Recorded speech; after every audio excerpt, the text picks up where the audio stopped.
You know that feeling when you're standing in front of a truly great painting and you just know there's something more going on? Like beyond the beautiful colors and the incredible skill, there's a deeper story hiding just beneath the surface. Well, guess what? You're absolutely right. Great art is so much more than just decoration. It's a kind of secret language, a complex code. And today, we're going to learn how to crack it. Okay, so let's put ourselves in the shoes of an artist back in, say, the 16th century. You've got these huge, world-changing ideas you want to share. Ideas about God, about humanity, about betrayal. But here's the kicker. Most of the people who'll see your work, they can't read. So how do you do it? How do you tell a story that complex to an audience that can't read a single word? Well, the answer is just brilliant. You hide the story in the paint itself. You create a visual code. We're talking about masterpieces that are literally filled with secret messages and hidden symbols that have been hiding in plain sight for centuries. And that's what we're here to do. We're going to decode them together. All right, first up, let's dive into the neurological atom, Michelangelo's divine intellect. We're heading straight to the ceiling of the Sistine Chapel for what is maybe the most famous image in all of Western art. So the story we all know is pretty straightforward, right? God reaches out to Adam and zap, gives him that divine spark of life. It's like the ultimate power-up. It's simple, it's powerful, and it's what we've all been taught. But what if that's not the whole story? What if it's not even the most important part? Yeah, what if God is giving Adam something way more significant?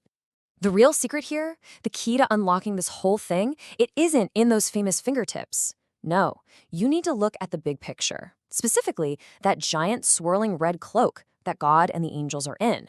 Okay, prepare to have your mind blown. Look at this. On the left, we have God's cloak from the painting. And on the right, a diagram of the human brain, seen from the side. The shapes, they match. It's not just close, it's a near-perfect overlay. And this is key. We know for a fact that Michelangelo is obsessed with anatomy. He secretly dissected human bodies to understand them. This was no accident. This was 100% intentional. This right here is what art historians call the anatomical cipher. Michelangelo wasn't just painting a scene from the Bible. He was sneaking in a massive, radical idea that divine power is the same as the power of the human mind. So think about what this means. God isn't just giving Adam a heartbeat. He's giving him intellect. He's giving him consciousness, creativity, reason, everything that makes us who we are. All the different parts are there. You can see the brainstem, the frontal lobe. It's all mapped out. He's basically saying the gift of God is our mind. And to put that idea, a deeply humanist idea, on the ceiling of the Pope's private chapel, wow, that took some serious guts. Okay, next step, the mathematics of betrayal, Da Vinci's Last Supper.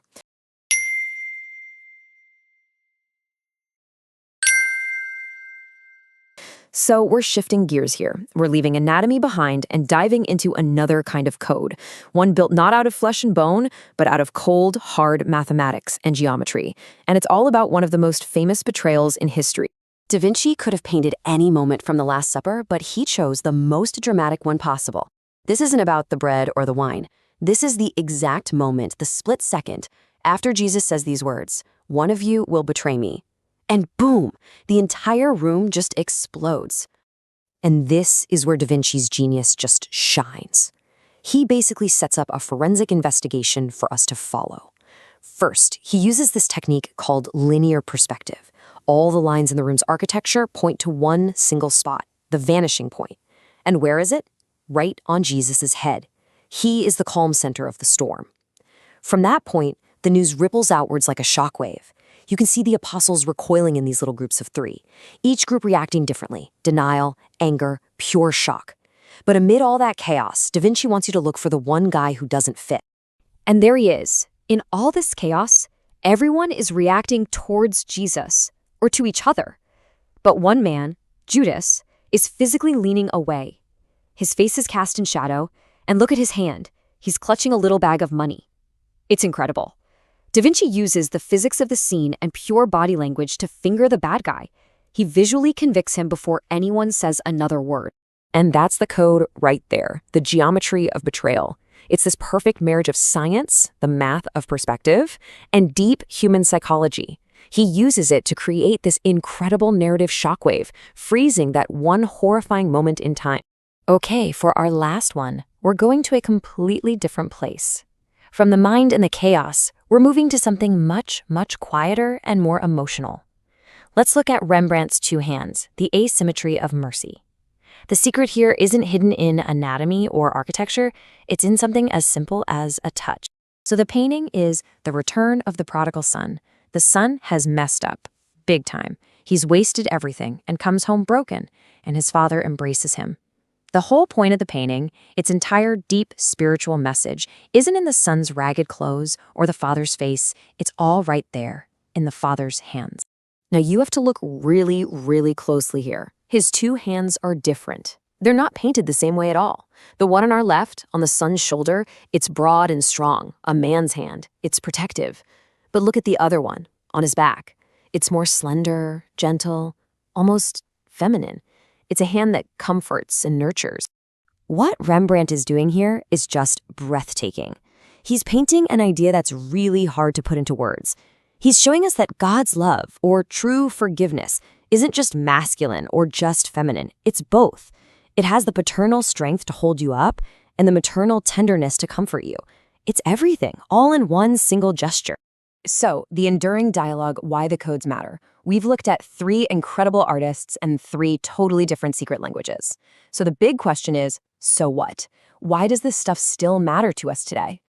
So let's just recap what we've seen. We had Michelangelo, who used anatomy to put the human intellect right at the center of the divine. Then there was Da Vinci, who used geometry to dissect the exact moment of betrayal. And finally, Rembrandt, who used a subtle asymmetry to define the complete nature of forgiveness. And that is why these codes matter so much. Because they show us that great art isn't just a monologue where some dead guy lectures us from a wall. It's a conversation. It's an invitation from Michelangelo, from Da Vinci, from Rembrandt, reaching out across hundreds of years and asking us to engage, to think, to feel. Once you learn to see these codes, you're not just a bystander anymore. You're part of the conversation. So I'll leave you with this question. After seeing what's hidden inside, which one of these masterpieces will you never be able to look at the same way again? The hidden brain, the geometric shockwave, or the 2 hands of forgiveness?